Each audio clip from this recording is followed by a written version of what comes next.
Yes, great. Welcome, everyone. Good morning to everyone in some parts of the world. Good afternoon for those of us in Europe and this part of the world, and good evening, I suppose, for people farther east. So welcome to this session. This is a quite interesting session that's been put together by a large number of people, as you can see here. And really what we want to do is talk about both continuous water supply and sanitation in the context of urban areas in Sub-Saharan Africa. So a little motivation that we came up with when putting this session together was really thinking that a lot of these conferences, there's so much good content and you end up quite siloed just thinking about water if you do mostly water, or just thinking about sanitation. And really, actually, it's quite nice to have an opportunity to combine both of those things, because SDG 6 is about all of the different components of water services, and making progress on just one of them alone is really not enough. So this session was designed to share some success stories and share some tools and some contacts, so that if people are interested in applying these tools, they've got some a community basically of people working on these topics. But really the idea here was that the focus on urban cities or urban areas is a little bit different, particularly in the water system side of things, where although there's piped water, that piped water is not necessarily supplied continuously or of high quality. So we've got a very packed agenda. I'm going to try to keep us on time, but we have a couple of talks about intermittent supply, an introduction, and then a really nice case study from Lusaka. We'll have time for a little bit of a chat and discussion, hopefully, and then we will move on to the sanitation side of things, where we will have some of the tools introduced and then a case study there as well, and hopefully end with enough time for a bit of discussion of those. So please do put your questions on the Pathable site, and we have people monitoring that site, so we will be trying to get to all of your questions, and any we can't discuss we can always follow up with in the chat or by email afterwards. So I'm going to immediately hand over to Emily Campo from University of Massachusetts to begin her talk on intermittent water systems. Great. Hello, everyone. I am going to do an introduction of intermittent piped water supply, what it is, and why it matters. So intermittent water supply, which we'll be referring to as IWS, are defined as piped water supply services that are available to consumers for less than 24 hours per day. That's the International Water Association definition. This is called different things in different places. Sometimes it's called rationing or shortages, unreliable supply, discontinuity, interruptions, or supply-driven network. Basically, there's some systems where there might just be an occasional outage, but these, say because of a pipe break or something, but these are, what I'm talking about here with intermittent water supply systems, are systems where very regularly the pipe distribution system loses pressure and water is only available through the pipes for less than 24 hours per day, or not every day of the week. This necessitates storage on buildings or houses often, or inside homes, and also extensive valve operations often to actually turn on and off water supply. This is the reality for more than 1 billion people who have piped water. So these people are counted as having piped water access, whether that's in the home or say at a stand post on the street. However, it's not necessarily available all the time. And this is, again, the reality for at least 1 billion people all around the world. Intermittent supply can take all sorts of different forms of what it actually looks like. It can be mostly continuous. For example, something that's 24/7, 24 hours a day, 7 days a week, except maybe parts of the city with high elevations often lose pressure when there's really high water demand in the network. It could also be mostly intermittent, where it might only be 5 hours a day, every 5 to 7 days. That's where the pipes are mostly off, but occasionally come on. You could also have this other spectrum of it where it could be very predictable. if you're a household or your utility, you know exactly when the water is going to be provided, you know, 2 hours from 5 to 7 a.m. every morning in your neighborhood, or 18 hours of supply. But the water's just turned off every night and you know exactly what time that's happening. Or it can be really unreliable. The water might be delivered every 5 to 7 days and you don't know if it's going to be 5 days or 7 days. So there's a huge spectrum of what is considered as intermittent water supply. And that also produces different experiences for those who are living with this. And even within the same city or same town, what the utility delivers for water hours of water supply, and then what households actually receive of intermittent supply can often be different. A utility might turn a main pipe on for say 12 hours, but then as it flows through to you know, further and further down streets, maybe people in some sub areas might only get 5 hours of that supply. And then if they're interconnected further down, it might only be 3. And then if households have a lot of roof tanks or big tanks to fill early on, maybe the water got turned on at 8 a.m. But by the time it gets to the higher elevation or very far downstream, the pressure, there might not even be pressure at that late point until much later on. So we actually, there's a lot to do in terms of understanding what the hours of supply actually are. And again, even within a city, you might have some people that are getting nearly 24/7 supply and some people that are getting a few hours a few times a week. So that defined what intermittent supply actually was. The reason that this is a concern is because of effects on households and effects on water utilities. And this is again compared to continuous supply. So if you have, this is not compared to other types of water supply that are not piped, but this is compared to continuous piped water supply. What does intermittent actually do? What effect does it have on households? Well, there's a few different ones that are particularly concerning. So water quality, health, water quantity, and coping costs are the ones I'll talk about here.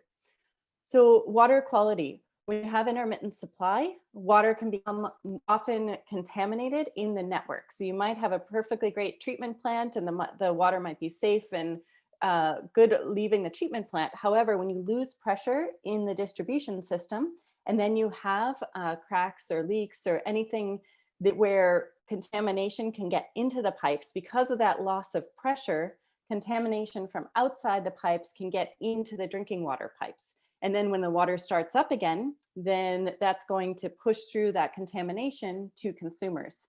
You also often have water just sitting in the pipe for long periods of time while it's just sitting there not being supplied, and that leads to stagnation. Stagnation means that there's an opportunity for especially bacteria to grow again. It's also really difficult to maintain a stable disinfectant residual because of all these changes that are happening in the pipe. So that means you've added chlorine to the water to try to keep it safe, but then it's really hard to keep that steady because of the contamination that's happening and because of the hydraulics happening. And it also necessitates home storage of water. And we know that when water is stored at home, it is more likely to become contaminated or for pathogens to grow again. Health. So because of the problems with both water quality and quantity, this intermittent supply has been associated with higher rates, particularly of severe diarrheal illness in children, as well as typhoid fever incidents, particularly among lower income populations. And also from a quantity perspective, intermittent supply can really limit the quantity of water that households can access. So if it's only available, especially in the really severely intermittent or unreliable supplies, where it might only be available for very limited hours a day or only a few days a week, you need to store everything you can. And a household is often limited by the amount of storage or the time it takes to actually do the storage.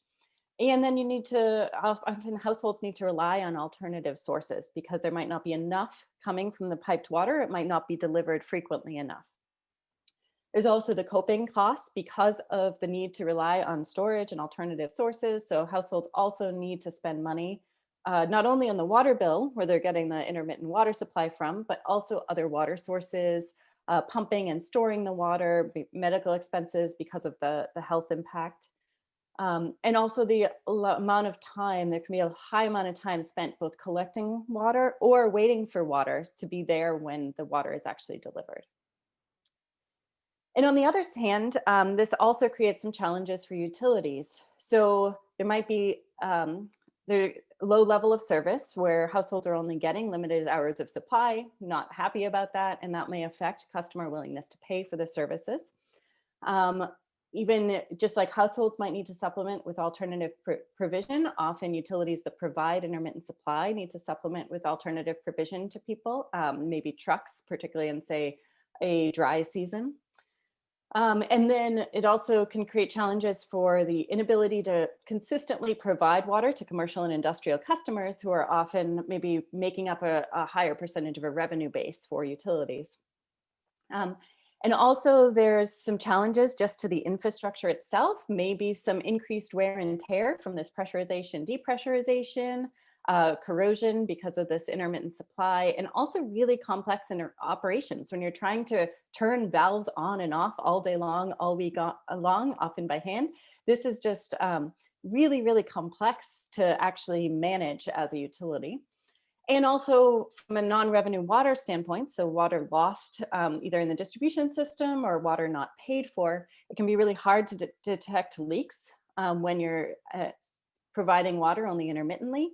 And also this can affect the accuracy of meters. So this can also lead to potentially higher rates or inaccurate amounts of water being charged for. So with that, I'm going to turn it over to our next speaker, who will be talking about intermittent supply in a case study. Thanks, Emily. Brian, are you available to share your screen? Or Kamea, do you have the slides to share? Brian is available. I think Okay. he's just sharing his screen. Okay.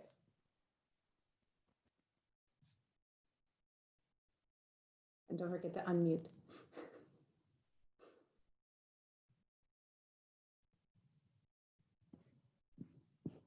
You need to unmute. Good afternoon.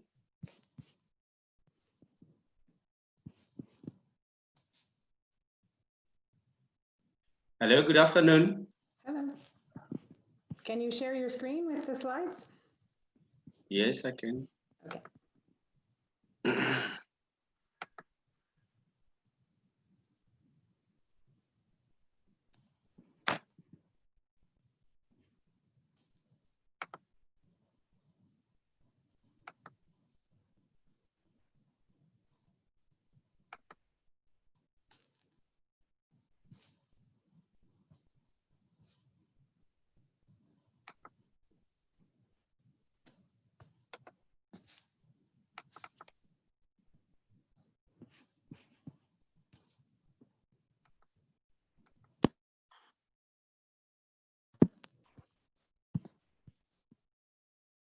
Great. If you can just put that in slideshow mode, then you can go ahead.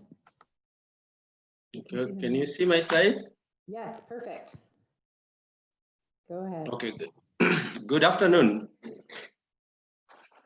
Yeah, I need to get feedback, at least from someone, so that I know I'm being heard. Yes, we can hear you. Okay, thank you. I'm going to present to you evidence to support decision making that we have tried in continuous supply and sanitation. Basically a case study that we've done here in Zambia, Sub-Saharan Africa. Here the decision we're trying to make was to transition to continuous supply in peri-urban areas of Lusaka. One of the areas in peri-urban, which is the George compound. My name is Mo O'Brien. I am manager water supply at Lusaka Water Supply and Sanitation. In my presentation, we basically will try and appreciate our partners, then give a background, and then provide the main aim that we had as a project, the activities that we did. which mostly are on trying to achieve continuous supply using advanced pressure management. I'll try and share in brief the results and conclusions we have made, and also the lessons learned and what we have taken as our way forward. So for partners, we had AB InBev, who were the major financiers. We had the JOAT, who were our consultants. WUSUP, our partners in supplying water and sanitation for the urban poor. Basically, they were support. I'm from Lusaka Water and Sewerage. And then for the infrastructure that we used, it came from I2O Calm Water. In brief, the background is that these partners that we have, with these stakeholders that I've already mentioned, partnered to demonstrate how to improve water supply service in the George compound of Lusaka. The demonstration project was incepted in April 2018, and we chose on zone 17 and 18, basically out of 26 zones in George, because of the quality of water supply we were providing to the to these two zones. For the sake of location, George is in the north west part of Lusaka, and it is mostly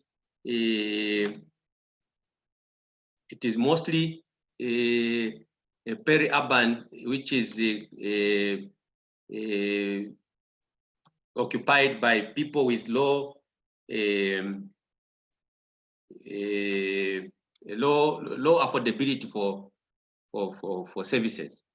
This table, we're trying to just show the distribution of the type of services that we provide to the people in George. And most of them, you will notice, are only receiving basic services according to the GMP classification.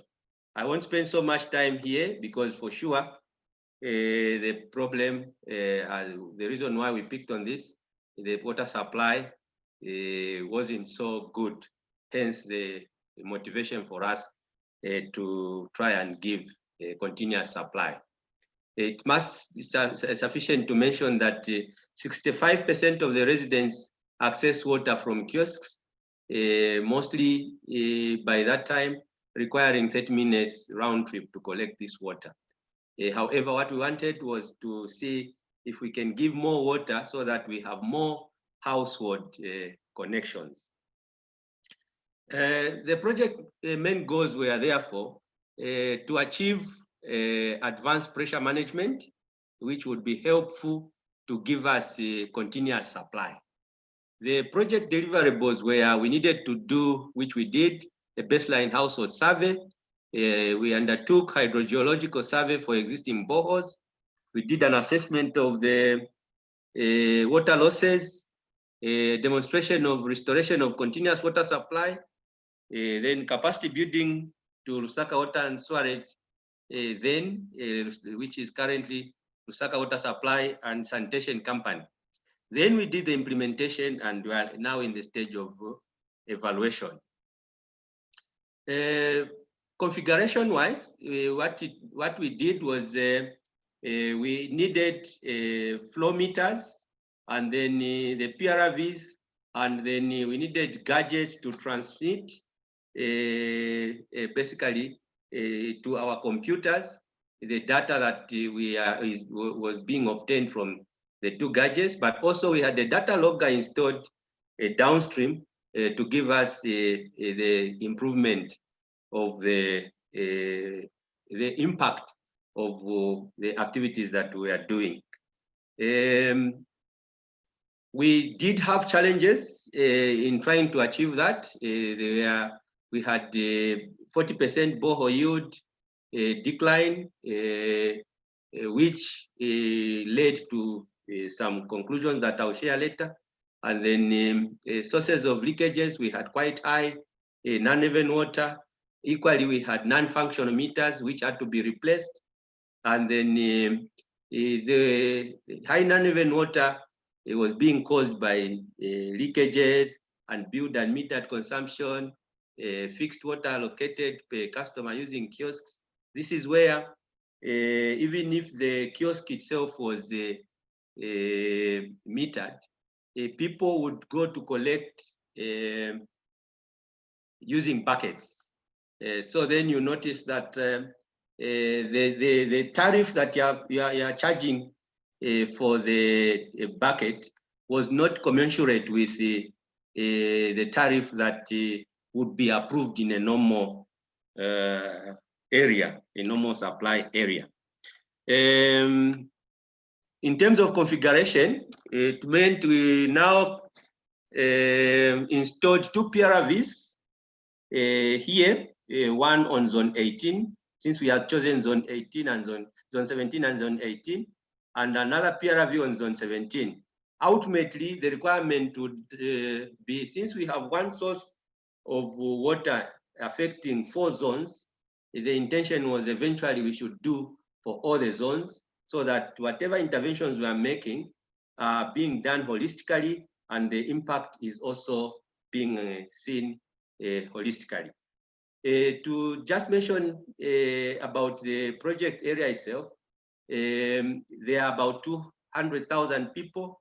Like I said, it's a low-income community, and then we initially without good water supply, prone to diarrhea diseases. We have to mention that in 1991, there was an epidemic, cholera epidemic, and the Japanese government installed a JOAT water scheme in 1995, which has made possible the tanks that you see, on which systems we installed the PRVs. The theory of change was based basically on us installing the intelligent network management, and then this would now help us to monitor and give us feedback from which we would troubleshoot, and then after capacity is built in Lusaka water through the project, then we would now use this information to start improving things, basically to improve access for users. Here, now we would have predictable hours of supply, and then we also looked at improved water quality, and then because of the things that would now be forced to do to try and contain, for instance, non-even water, this would increase the lifespan of infrastructure. Basically, this was the line of thought of the entire project to lead us to continuous supply. So what were our results that we obtained? Basically, we did the water balances in zone 17 and zone 18. And as you can see, the non-even water was quite high. In zone 17, it was 59%. In zone 18, it was 77%. And then this balance helped us to identify where the problems in terms of water losses were, which we now needed to deal with item by item, but holistically, eventually planning to conclude that. The other information we get as results were now, we were able to see the number of supply dependent on the height in the tanks that we had. And then this was helping us to calculate the number of hours per day of supply. Basically, this again would help us when we are supplying, what kind of pressures and flow are we obtaining. So it has been quite useful. And then it also helped us in trying to see, to understand the network. For instance, the different rates of rising and dropping pointed to the fact that there were some interconnections between the zones that we didn't fully understand. So this pointed to us that, for instance, you're expecting water to be low because the tank is empty. Then you go into the network and find that there is water and of a particular pressure. So this has helped us to try and basically improve our network to check some of the things that we didn't know from the beginning. Yeah, equally, now we have information about the supply hours, and then we initially thought it is the same throughout the year, but we've noticed that actually we have more supply hours in the rain season and slightly just thereafter as compared to the dry season. This showing that the performance of our boreholes is varying based on season. This also has helped us to see that we noticed that there's a gradual increase in the demand, which is the overtime, even though the average daily supply hours were decreasing. So again, this has helped us to come up with projects. For instance, we have invested with the help of AB InBev into a good water supply borehole that should be helpful to increase even the numbers, the number of hours per day. So from the lessons we learned, the biggest is how would we recover to get back to our intention of continuous supply? We basically had the three models, three outputs from a model, where the first one was the full conversion to continuous supply, where we thought we didn't even need to do leakage reduction improvement of a level. We noticed that this one would not be immediately resolving our problem, as it showed that there would be a shortfall of roughly about 25%. The next output was what if we did a continuous supply and then 50% leakage reduction. Again, this showed us that there would be a shortfall in the water availability of about 16%, meaning the most preferred would be the full conversion to continuous water supply with about 35% leakage reduction overall, and improvement of level of service to 25 liters capacity per day. Hence, the motivation for us to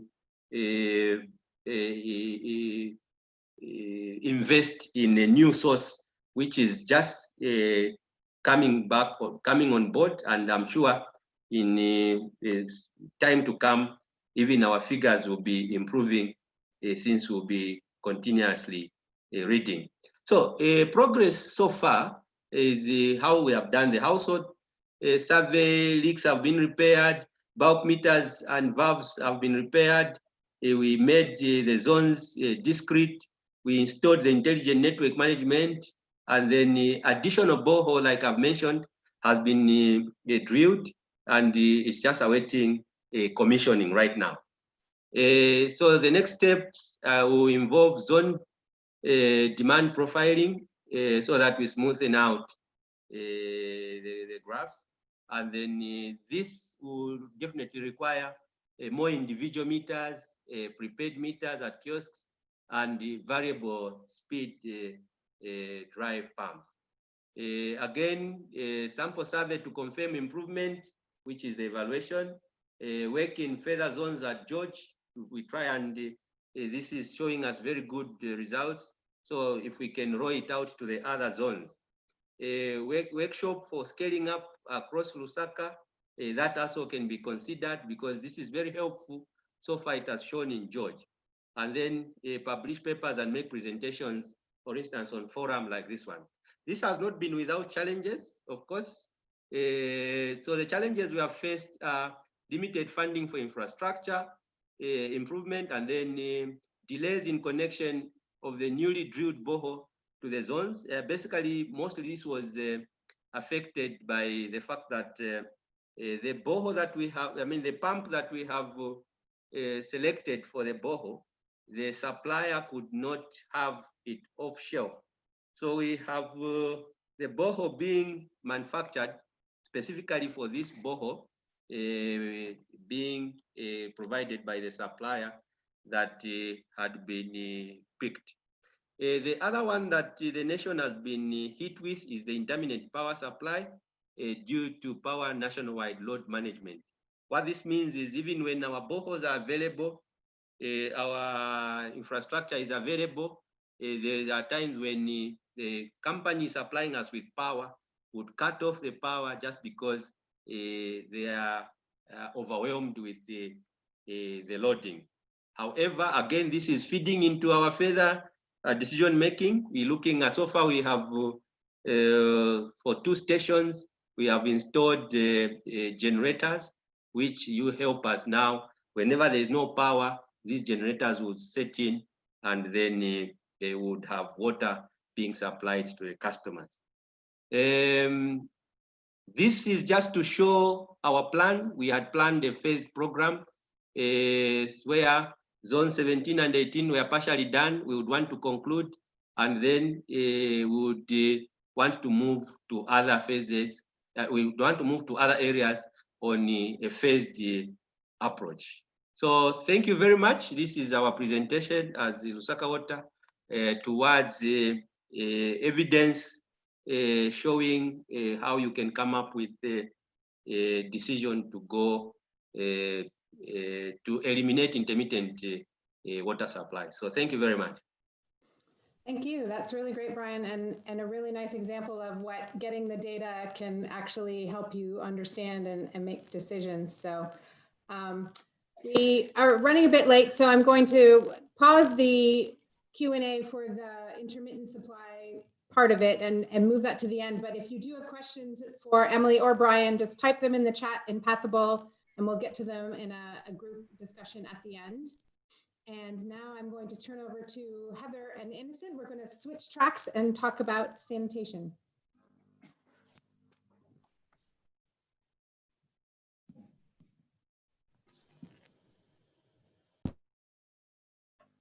Okay,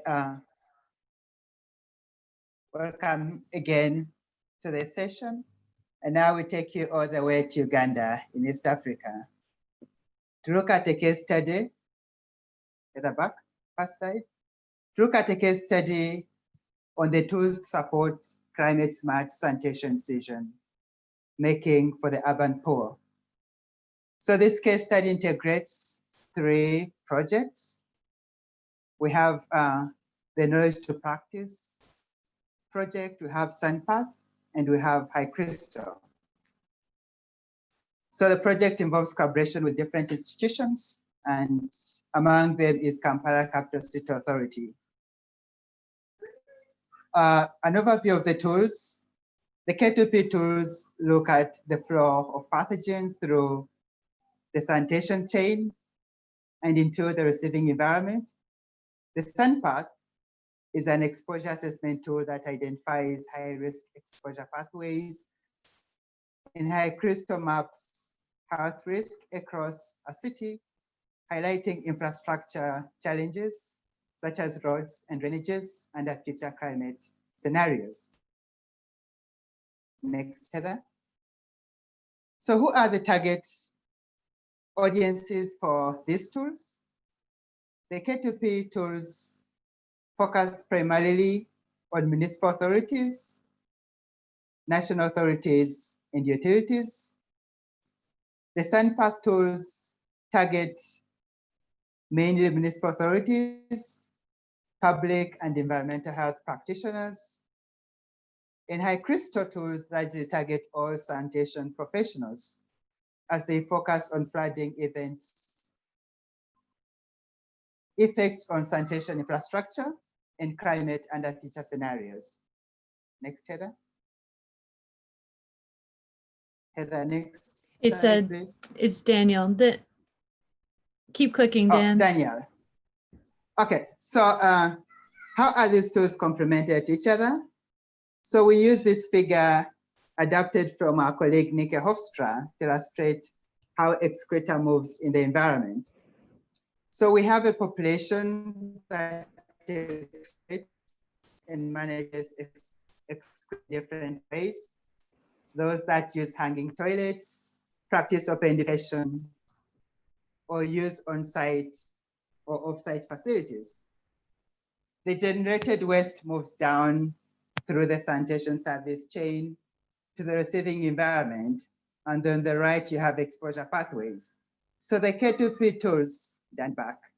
The K2P tools focus on the sanitation service chain. on the movement of pathogens in excreta through the sanitation, throughout the sanitation systems, the receiving environment, such as surface water. Next. The SaniPath tool looks at exposures, such as contact with food, recreation, drinking water, sanitation facilities, and the neighborhood environment. And again, next Dan, the high crystal focuses rather on the whole system under future climate scenarios, particularly related to the effect of flooding events, how the floods basically affect the whole entire system. Next, Dan. So briefly, for the K2P tools, there are hundreds of pathogens that can be found in excreta and wastewater. And these are broadly classified into viruses, bacteria, where the common fecal indicator for water quality E. coli falls. We have protozoa and helminth eggs. These pathogens move differently into the sanitation system. And thus, K2P tools are mainly designed for two functions. So the first is to look at how pathogens move through the sanitation design and treatment system and how they are removed, such as percentages removed, and also look at the movement of pathogens in liquid and solid portions of wastewater. The second is the mapping tool that spatially looks at how pathogens reach the environment based on population, sanitation systems, and management practices. So these tools are designed to look at scenarios while planning for the future, answering questions such as what is the impact of change on pathogens reaching the environment? What is the current state of sanitation services? Where are the sources of emissions coming from? What and where are improvements needed to drive investment prioritization, sanitation design and technologies, management and monitoring systems? These tools are now available online, and we invite you to visit the Global Water Pathogen Project website and use them to improve service delivery.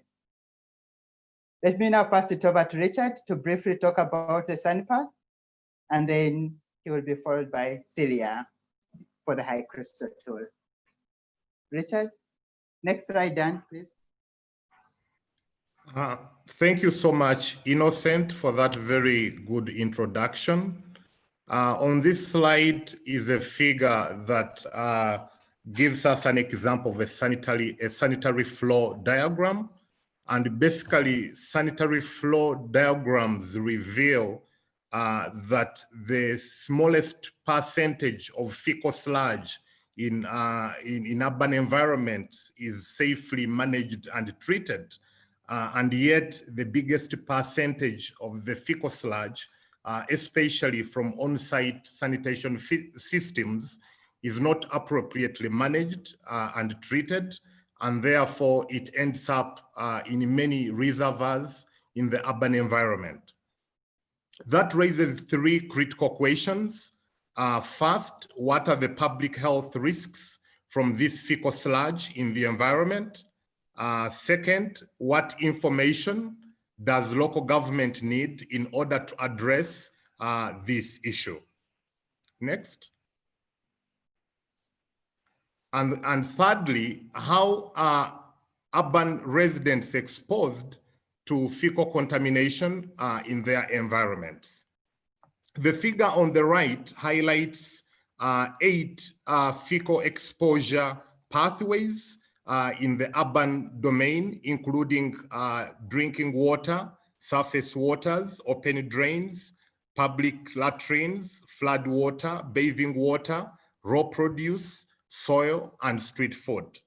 The question that many sanitation stakeholders usually raise as far as these different exposure pathways is concerned is related to which of these exposure pathways poses the greatest risk.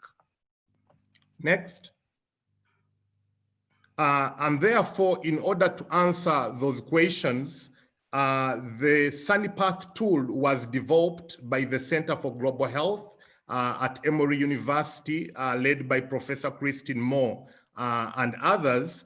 And this tool responds to these questions by collecting data on a neighborhood level, and that data is used for the purposes of understanding the levels of fecal contamination in the different environment exposure pathways, as well as the behavior of people as they interact with their environment. Thank you, Richard.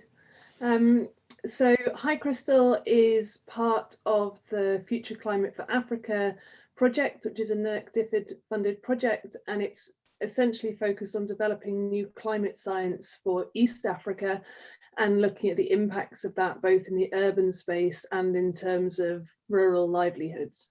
So the bit I'm going to talk about today is really how the fact that current weather is affecting urban infrastructure systems and the household services that they deliver. And future climate changes are really only going to increase the stress on these already stressed systems.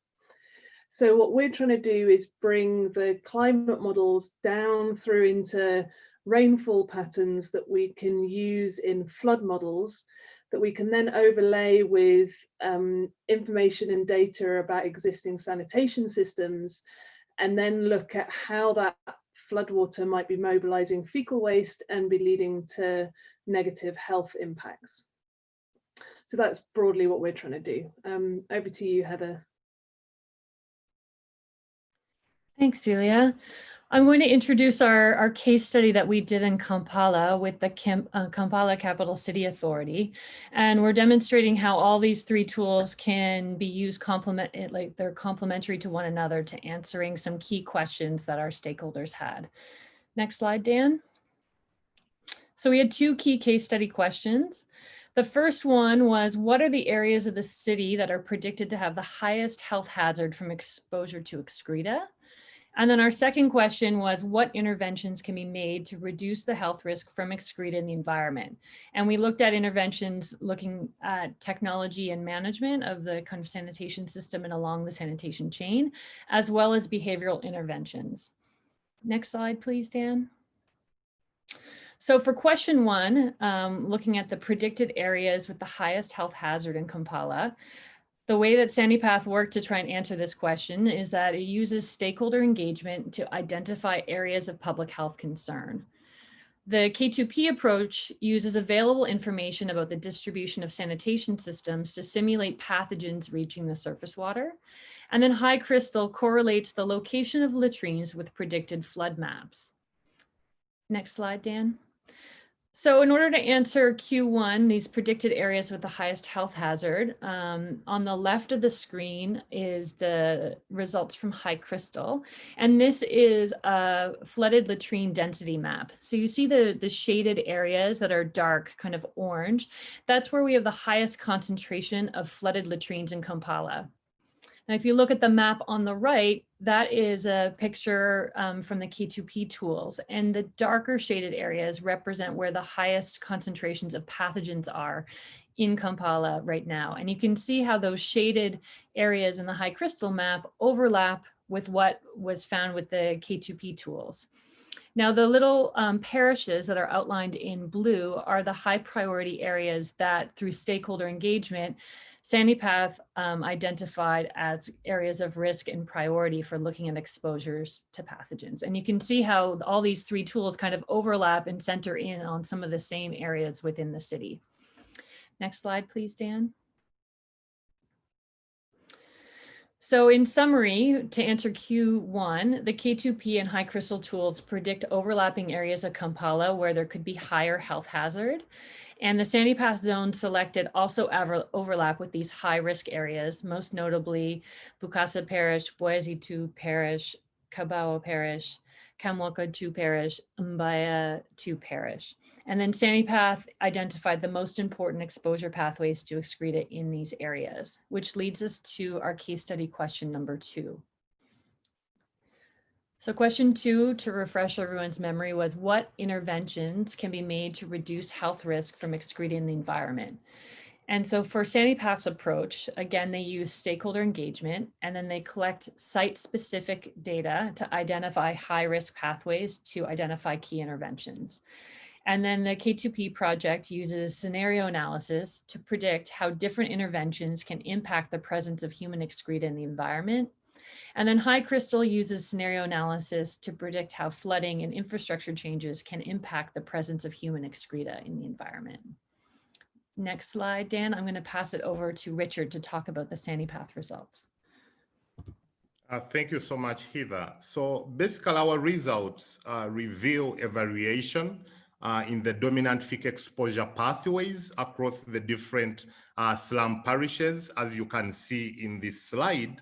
And the variation in the dominant fecal exposure pathways is predominantly due to 2 reasons. First, the differences in the environmental conditions in these slum parishes, as well as the behaviors of the slum dwellers.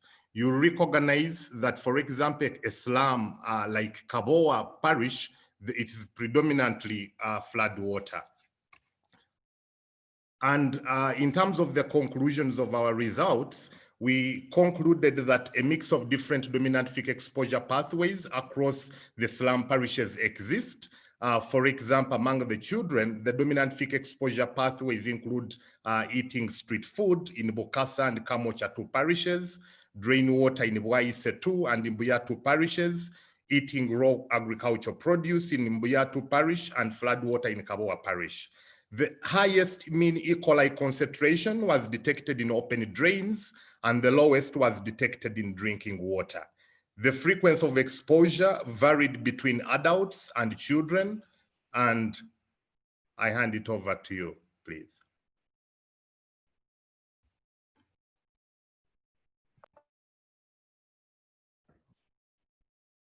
Dan? Dan?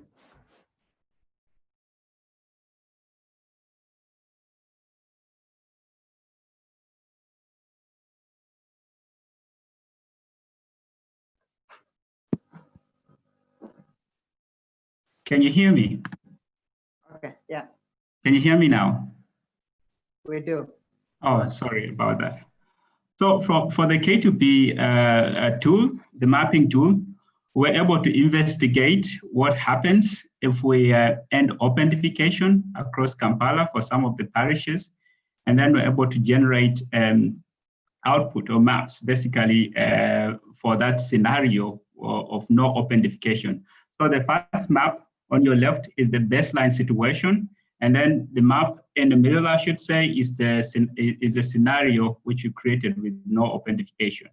Obviously, comparing the two, you may not be able to see differences, but when we made a difference plot, basically subtracting this the middle map from the left map, we obtain differences that we can see visually presented on the map, where some parishes, which are outlined in black, actually benefit the most from eliminating open defecation. And therefore, constructing public toilets in these areas can actually reduce the health hazard for these parishes. So also, another intervention we investigated is when we converted from unlined pits to lines and made them watertight, and also eliminated illegal flushing and made sure that the waste that is now collected from these facilities is brought to treatment. So on the left, still you see the baseline map, and in the middle, you see some kind of difference now as the shade becomes a bit weaker compared to the map on the left. And if we made a difference plot, you can see clearly which of the parishes, so the ones that we highlight again in black, that benefit from these interventions. Actually, most of the parishes where illegal flushing was benefit from eliminating flushing. And therefore, constructing watertight facilities in these areas would reduce emissions going into the environment. Now, one other thing that you notice is now there is a parish, which is still red in the difference plot. Now, that parish is actually the location of the wastewater treatment plant. So it means that when you collect waste from these illegal activities and now collect in the proper way and deliver to treatment, that means the treatment plants receive more waste. And it should emphasize now on treatment. So when we combined these two interventions, so ending open defecation, converting from unlined pits to lined and making them watertight and improving treatment, we see that there is a major reduction in total emissions. And this time you can visually see the difference between the map on the left and then the baseline. So all the parishes basically do not have more emissions reaching the environment. But what we want to emphasize here in this case is that treatment should be further enhanced. So the two parishes are still the location of two wastewater treatment plants. Plotting the difference plot, there was one parish with the wastewater treatment plant still having a higher emissions compared to the baseline. So this may not be practical, but it is a demonstration of what some of these interventions can achieve, but also the implication, understanding the implication of some of these interventions when combining both off-site and on-site interventions together. Thank you. Can I turn it back to Thank you so much, Dan. Thank you. So in the High Crystal project, we modelled the contribution of fecal waste into floodwater moving through a catchment in Makindi in Kampala. So we split the area into sub-catchments, which is what you can see in the map on the top right-hand side. And then we looked at all the latrines that would be flooded within that area. So those are the coloured dots on the map below it. Now the graph on the left at the top shows the baseline condition. So up the y-axis, you've got the fecal contribution into the floodwater in kilograms, and across the x-axis, it's the time through the storm event. And what you can see is that there's this pulse of fecal waste as soon as the floodwater hits an area. And this is the fecal waste that's already in the drains, either from informal dumping or when latrines are just directly connected into ditches. And then after that, you get the kind of contribution from the latrines actually being flooded and the water kind of washing them out. So then we can start to play tunes on it, and we can say, well, okay, what if we emptied all the latrines a few days before the flood hits? And what you can see there is it reduces, this is the graph below, is that it reduces that contribution through the storm event, but you still have that pulse at the beginning, because what you haven't done is changed any of the informal emptying. So actually there's still a lot of fecal waste in the drains and ditches, and if anything there's going to be more because you've got more emptying going on in the week or two before a flood event. Next slide, Dan.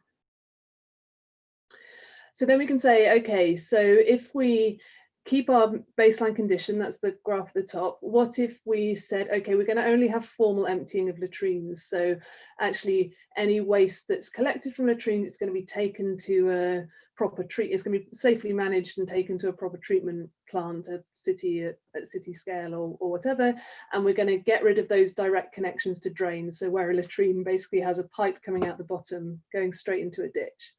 And what that does is it gets rid of that pulse at the beginning of the flood event. Next slide, Dan. So then you can say, well, okay, what if we can do all those things together? So we've got formal emptying of latrines ahead of a storm event, we've got rid of direct connections, and we're doing it formally, we're doing it ahead of the storm, and we've got no direct connections. That's when we can have this really significant impact on the amount of fecal waste getting into the floodwater. Now there's still some, because that's just the days before the flood event, and that's the latrines that are susceptible to flooding. And what this shows is that typical reaction to flooding and sanitation, which is we need to seal and raise the pit latrines. Actually, it's probably going to be a lot more effective to look at your safe managing and emptying of latrines and those emptying practices and eliminating the direct connections. Next slide. And the final piece of the puzzle is when we start to look at the health hazard from all this. And I'll be brief because these are very preliminary results at the moment, but what we're seeing is a dilution effect down the catchment and across time. So the number of cases of illness that we're modeling are likely to be highest at the beginning of a flood event and at the top of the catchment. And I think I'm passing over to Heather now. Was it down? Okay. Heather or myself? Go ahead, Okay. Dan. All right. Thank you, Celia. So from the pathogen flow mapping tool, so we're able to identify what interventions that we can actually apply to reduce health risk. And at household level, what we found out is that if you, the tool showed us that ending open defecation is one intervention that can reduce the amount of emissions reaching surface water, but are able to be achieved, ending open defecation is able to be achieved at a household level. But what we are also able to show is that when you upgrade pit latrines and septic tanks, which is at household level, then we are able to reduce emissions reaching the environment. But then they should be appropriately sized and then regularly emptied, such that they do not empty their contents illegally into, let's say, open drains during flash or flood events. So also at household level, we can be able to empty pit latrines, but doing this before rainy events, such that fecal matter does not leak into the environment. And at household level, hand washing also is one intervention that we identify to be promoted to reduce the risk from exposure to pathogens from fecal matter. And then also still at household level related to hygiene is the self-storage and handling of food, which still includes the washing of the food, peeling of raw produce before consumption to reduce any chances of exposure to these pathogens in case of contact.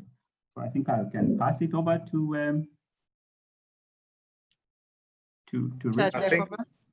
Thank you so much, Dan. So from the SaniPath assessment, we came up with a number of recommendations to KCCA, and specifically on community level, we recommended the need to provide protected, accessible public sanitation facilities for use during flood events, and these should be accessible to all community members.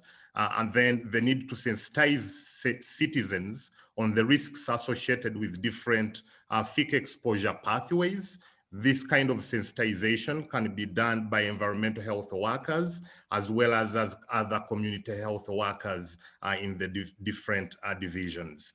We also recommended the need to prevent fecal contamination of raw produce at the entire chain from the farm to the market, and to ensure that members in different households are able to wash the raw produce before they can eat that kind of products. Thank you.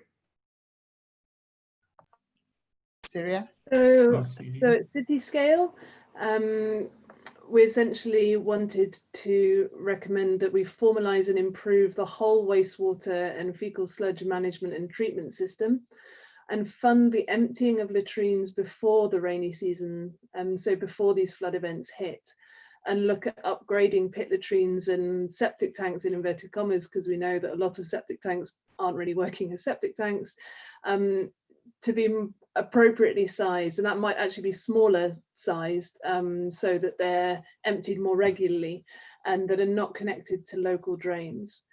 And also to produce open access latrine construction and management guidelines and regulate developers accordingly.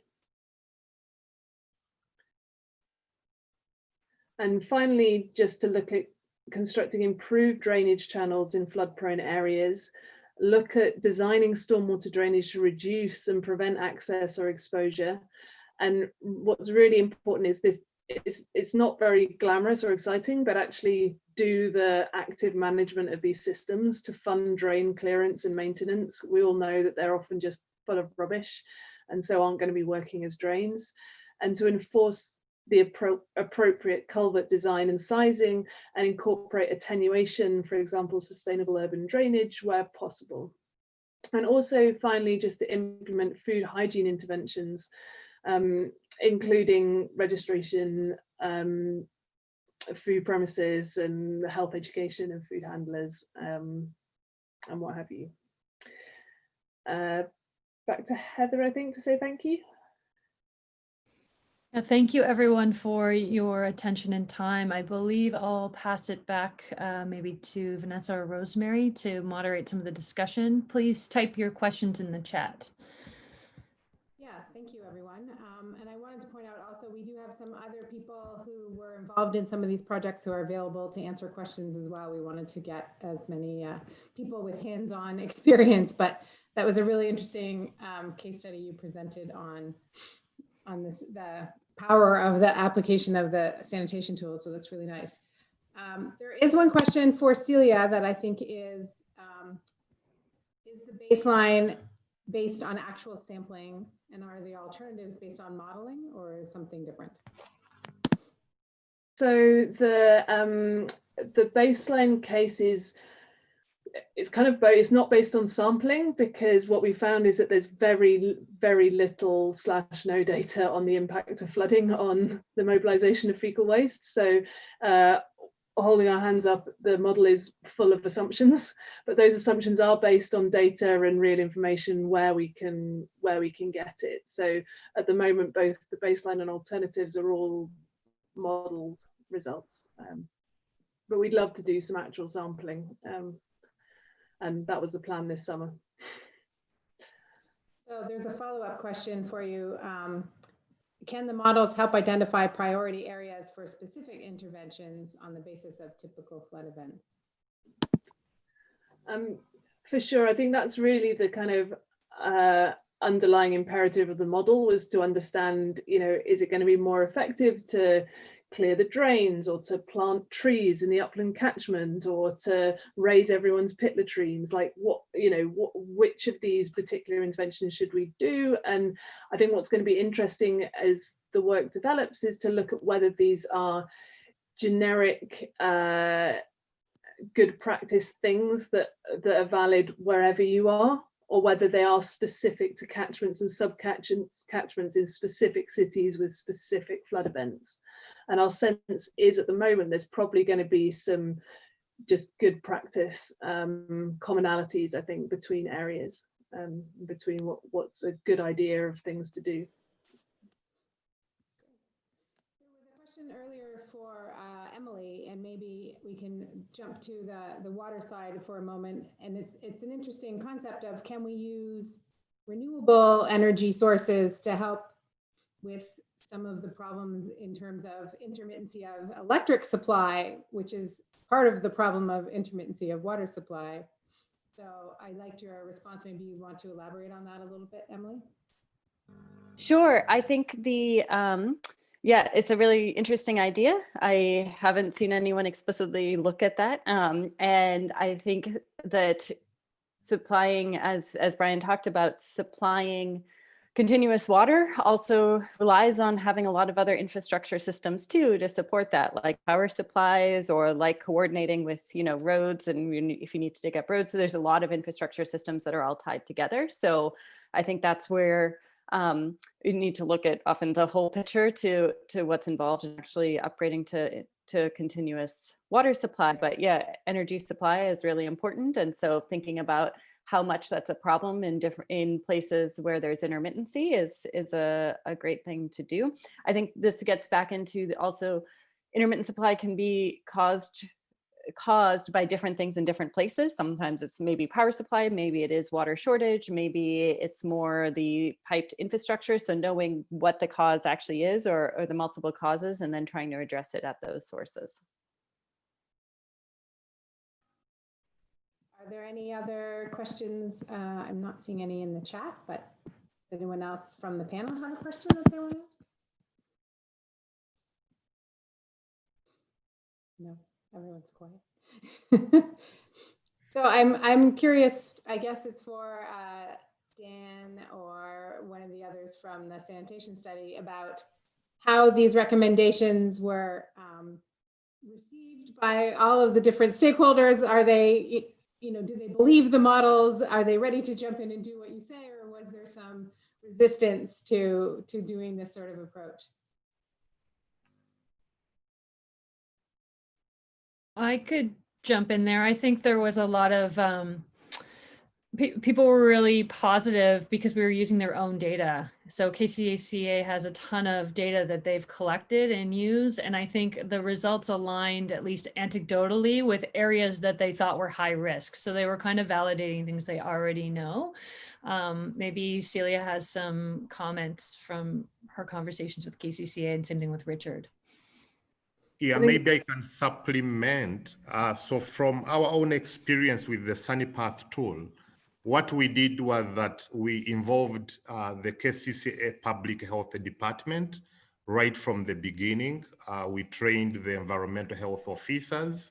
The environmental health officers in the Public Health Department were involved in the data collection process.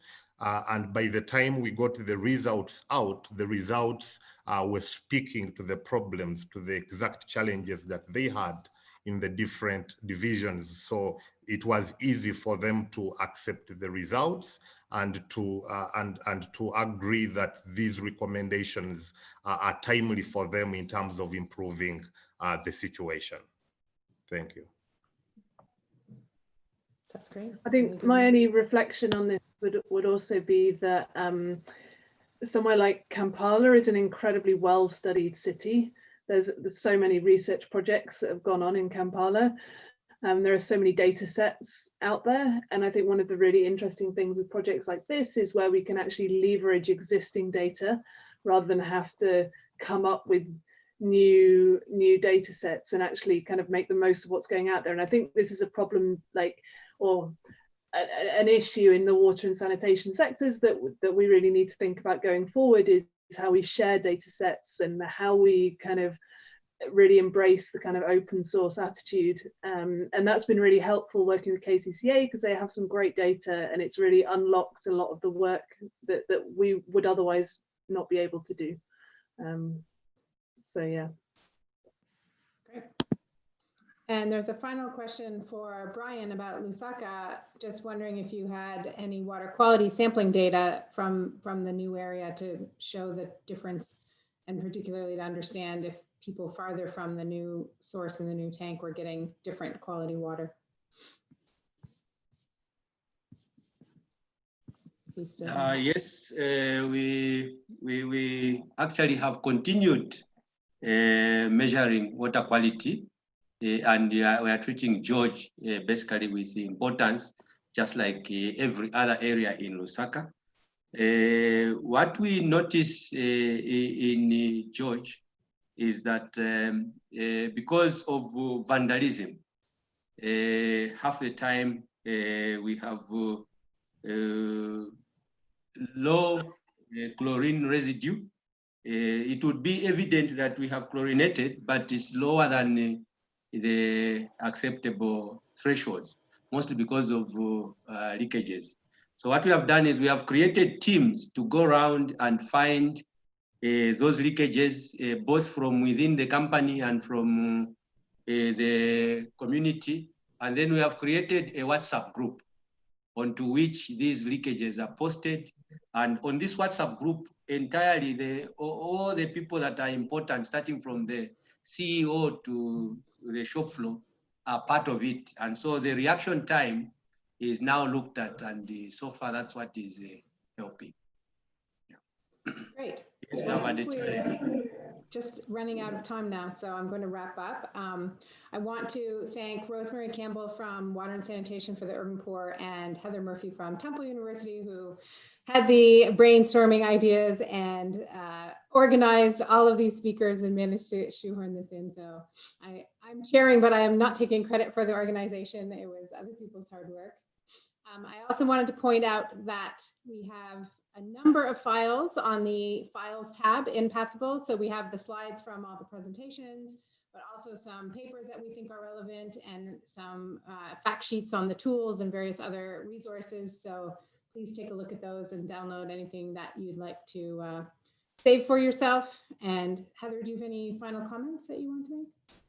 No, I think we have our presentations up there as well, so please feel free to take a look. And if you have any questions, feel free to reach out to any of the teams. And I think all of us are keen to use other case studies and other contexts, so please approach us and we'll be happy to work with you with our tools to see if they can be useful in your context.